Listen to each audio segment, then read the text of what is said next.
அதிமுகவுக்கான அடிப்படை வாக்குகள் அதிமுகவுக்கே வரும் எனவும் எங்கள் கூட்டணி குறித்து கணிக்க டிடிவி தினகரன் என ஜோசியக்காரரா என்றும் முன்னாள் அமைச்சர் ஜெயக்குமார் தெரிவித்துள்ளார்.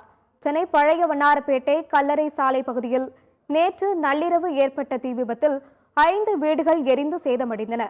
பாதிக்கப்பட்ட மக்களை அதிமுக முன்னாள் அமைச்சர் ஜெயக்குமார் நேரில் சந்தித்து ஆறுதல் கூறி நிதி உதவி அளித்தார்.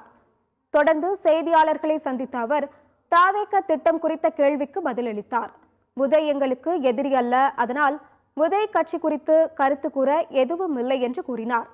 அதிமுகவுக்கான வாக்குகள் அதிமுகவுக்கே வரும் என்றும் அவர் கூறினார்.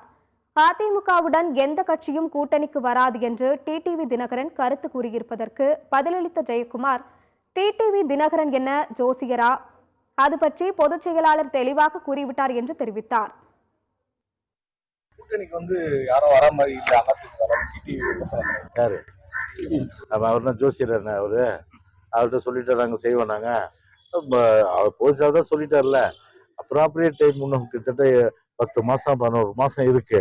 Let's wait and see.